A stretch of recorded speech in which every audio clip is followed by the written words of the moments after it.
Hello guys, today we're going to learn a bit more about nonviolent communication, but this time we're going to apply this to the relationship with ourselves. So I explained the basic rules of nonviolent communication in my last video about it, but then I was discussing how you can use it in your relationships with others. So this time I really want to share with you how to use it to listen to yourself better and to talk to yourself better. Because really keeping a good relationship with yourself might be even more important than keeping a good relationship with others, but sometimes one equals the other. So I will remind you how we do it according to NVC.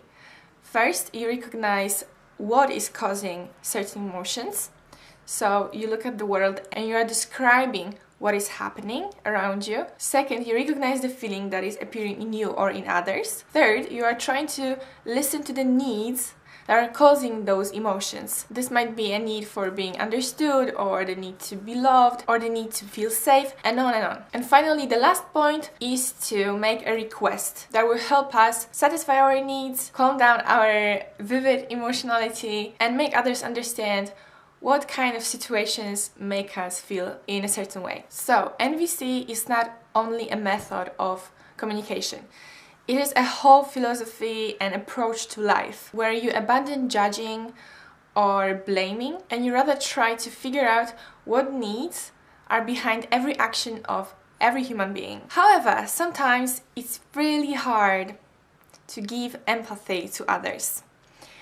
Because when you are in a difficult situation, in a stressful situation, and you are arguing, then you might be too angry or too hurt to focus on listening to the other person.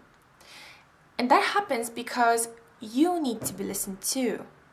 You need the empathy too. And it might be quite impossible to focus on the other person while you need to be listened to. And this is totally okay. In situations like that, Marshall Rosenberg, that created this method, advises to take a step back in order to look for this empathy. If the other person is also too angry to listen to you, then it's best that you take a break from this conversation at the moment in order to better understand your own reasons and feelings. And NVC can be a pretty good tool to help you do it. Because this is actually possible to give the empathy to yourself by yourself. And you can do it just by following the rules of NVC. But this is still something that you can use in your relationship with others.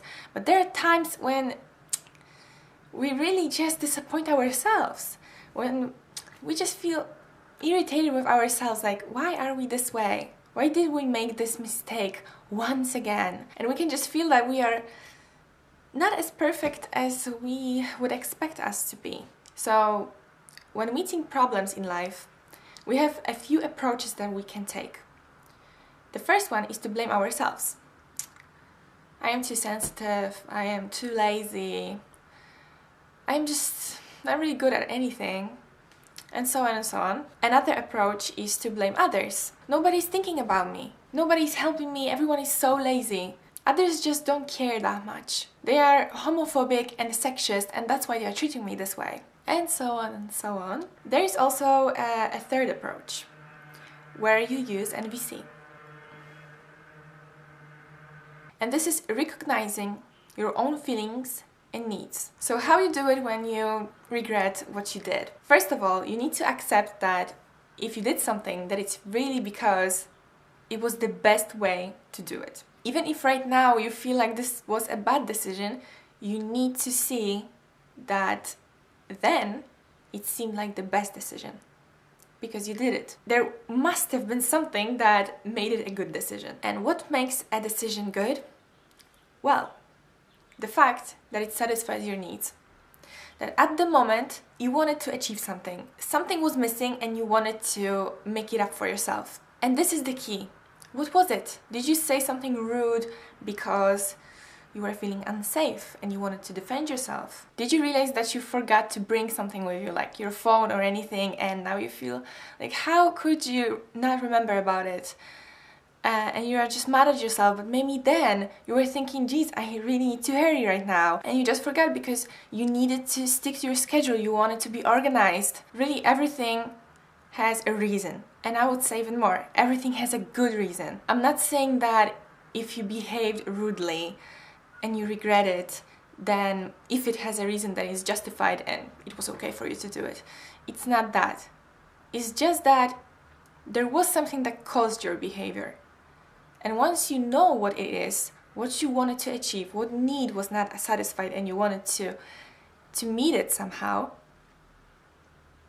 once you know what was behind it, you can think of better ways to do it. And that leads us to the second part of understanding why you regret things. Right now, you know why you did this.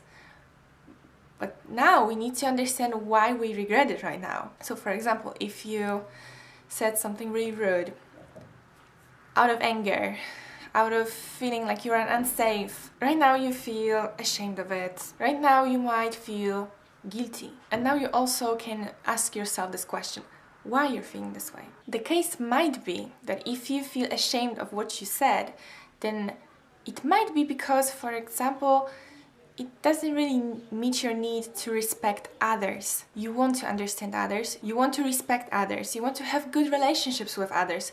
And if you speak to them in this way, then it really doesn't go along with this need. And you know, it's kind of sad because you really had the best intentions. You wanted to defend yourself, you had your own needs, but it just came out not quite the best way. So actually you don't need to feel ashamed or guilty about it because you had your reasons. But it is quite sad that something went wrong and some other need was not satisfied while you wanted to satisfy another one. So I think this is everything about this, about how to empathize with yourself.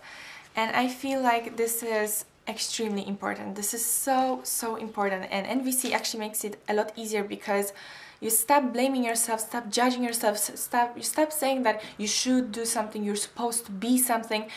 You're just seeing why you're doing things, why it is all happening, and it makes it so much easier to understand yourself and to work with yourself, you know? So I think this is it. This is everything about it. I hope that I explained it well, because I really would like everyone to get familiar with this method. It is so helpful. Start changing yourself and then the world will follow, right? Okay, so this is everything. Thank you for listening. Tell me what you think about it and have a good day. Oh, and remember, you are lovely by nature. Bye bye.